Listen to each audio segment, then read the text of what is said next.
Iniutos na ni SBP President Al Panlilio na gawin ang lahat ng makakaya para sa programa ng Gilas Pilipinas. Si Ms. Erica D, ang bagong Executive Director ng SBP, nagbigay din ng konting pahiwatig tungkol sa susunod na coach ng Gilas Pilipinas. Kwalifikasyon ng coach, inilabas din ni Ms. Erica D. Sinagot din po niya ang issue kay Coach Brian Gurjian ng bansang Australia. Tutukan po natin yan, pero bago yan, hihingi po tayo ng isang subscription sa lahat ng dumadaan sa ating munting channel kung nagugustuhan nyo ang ating palabas. Kung medyo mabigat ang subscription, siguro kahit isang like at isang share na lang po yan. Okay na po ako dyan. Maraming salamat. Sa February 22, araw ng Huwebes, magsisimula ang journey ng Gilas Pilipinas para sa 2025 FIBA Asia Cup Qualifiers. Kabakbakan ng koponan ng Hong Kong sa araw na yan. Pagdating ng linggo, February 25, kabakbakan naman ng Gilas ang Chinese Taipei. Ang problema, wala pang coach at wala ring nabubuong koponan. Ano ang maipapaliwanag ng bagong talagang SBP Executive Director na si Ms. Erica D kung meron man? Mag-a-announce pa ba sila? Tutukan po natin ang sinabi niya sa report ni Sir Snow Padua sa Spin. Opo, nais kong ipaalam na nakatakda na naming ihayag ang bagong head coach ng Gilas Pilipinas. At mula sa coach na ito, papangalanan din po niya ang bagong pool ng mga manlalaro. Maliwanag po ang sinabi ni Ms. Erica D, ang bagong talagang Executive Director po ng SBP na nakatakda po nilang bigyan ng muka ang susunod na coach ng Gilas Pilipinas. Kung kailan po yan, hindi po natin alam kasi wala naman sinabi sa ulat, di ba? Pero isa ang sigurado po natin dyan, may napusuan na po sila kasi nakatakda na po meaning napag-usapan na po nila yan sa loob ng organization. Marami ng consultation ang naganap po dyan. Maliwanag din po ang sinabi ni Ms. Erica D na maging yung mga players, ipapakilala din po yan. Pero magmumula po yan sa kanyang coach. Good news po to kasi 1 buwan at 8 araw na lang po ang bubunuin bago magsimula ang unang window ng 2025 FIBA Asia Cup Qualifiers. Kung sakaling pangalanan na ng SBP ang susunod na coach ng Gilas, ano ang aasahan ng sambayan ng Pilipino na masugid na sumusubaybay sa journey ng Gilas? Pangmatagalan na ba ang plano para sa susunod na head coach? Tutukan po natin si Ma'am Erica sa report ni Sir Snow Padua sa Spin. Yes, ganun ang plano para may consistency at continuity. So kung sino magta-take over for the February window ng FIBA qualifiers, siya na ang hahawak for the next 4 years. Okay, so maganda po yung plano ng SBP para sa susunod na head coach. Kung tutuusin, tama po yung strategy na yun kasi mas magiging familiar po ang players at coach sa isa't isa. At kapag naging familiar na po sila sa isa't isa, madali na yung chemistry na lubang kailangan po ng koponan para sagupain ang mga established na koponan sa buong mundo, kagaya po ng mga koponan sa Europa. Ang laki ng problema ng Gilas or ng Asian team sa style ng play ng mga European players.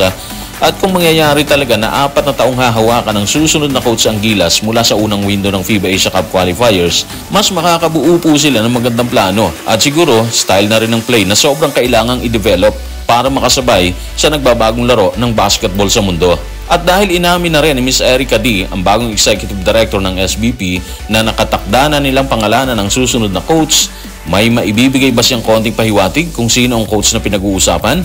Tignan po natin si Ma'am Erica sa report pa rin ni Sir Snow Padua sa Spin. Meron na kaming kinakausap pero kailangan nating hintayin ng announcement. Ayaw naman nating makompromiso ang negosasyon, di ba? Hindi lang sa coach, kundi maging sa pool of players na kanyang iniispatan. Napaka-popular niya dito sa Pilipinas pero depende yung kilala na yan kung sino yung market na kinakausap natin. Hindi naman natin siya consider if di siya magaling. Hindi dahil popular siya, kundi dahil malawak ang kanyang kaalaman sa laro at science. So, kumpirmado na meron talagang kinakausap ang SBP at doon tayo sa malawak ang kaalaman sa laro at science. Parang pamilyar, di ba? May naiisip na ba kayo dyan kung sino ang tumutugma sa description ni Ms. Erica D? Nagbigay na siya ng magandang clue, di ba? Kung sino at anong kalidad ng bagong uupong head coach ng Gilas Pilipinas. Ibig sabihin, binusisi po talaga nila ang lahat para makuha ang fit na coach sa pambansang koponan. Yung popular, given na po yun Pero mahirap mo talagang hindi isipin yung science issue na inilatag ni Ms. Erica D. Ang gandang clue nun, Nito nagdaang mga araw, lumutang ang pangalan ni Boomers coach Brian Gurjian na tinalakay din po natin sa isang episode natin dito sa Playoff Channel. Anong masasabi ni Ma'am Erica D sa isyong yan? May chance ba si Coach Brian Gurjian dito sa Gilas Pilipinas? Tignan po natin si Ma'am Erica sa report pa rin ni Sir Snow Padua sa Spin. Hindi ko alam kung party dyan si Brian. Hindi pa kami pwedeng makipag-negotiate sa kanya kasi under contract pa siya ng Australia. And the fact na kailangan naming patatagin ang aming programa habang paparating ang tournament sa susunod na buwan, kailangan namin magpatuloy sa paghahanap. So luminaw na po ngayon ang issue tungkol kay Coach Brian Goorjian. Hindi pa pwedeng makipag-usap ang SBP sa kanya kahit qualified siya bilang coach ng Gilas. Qualified po kasi magaling naman siyang coach, di ba?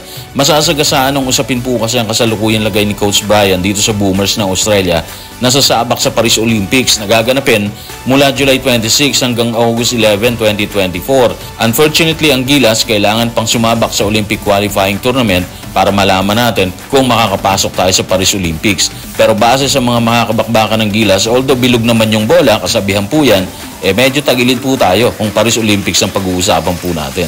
Sa lahat ng kaganapan at nangyari sa Gilas Pilipinas nitong nagdaang 2023 kung saan kinuha ng Pilipinas ang gold medal matapos ang 6 na dekadang paghihintay, ano ang nais mangyari ngayon ni SBP President Al Panlilio kung meron man. Tingnan po natin ang paglalahad ni Ma'am Erica D sa report ni Sir Snowbado sa Spin. Gusto ni SBP President Al Panlilio na gawin lahat sa programa ng Gilas sa pagkakataon na to. Lalo na at natapos natin ang 2023 sa pamamagitan ng isang panalo na nakuha natin ang gintong medalya sa Asian Games. Kaya asahan na natin ang mas dynamic na Gilas at SBP ngayong taon at sa mga susunod pang taon. Siyempre, hindi na kailangan banggitin ang tagumpay ng ating pag-host sa World Cup na binigyan ng nararapat na pagkilala hindi lamang ng mga kupunan, bansa at manlalaro na dumating kung hindi ang FIBA mismo. So ngayon, base po sa inilabas na pahayag ni Ms. Erica D, ayon na rin po yan sa instruction ni SBP President Al Panlilio, mas magiging matindi ang programa ng Gilas kumpara ng mga nagdaang taon.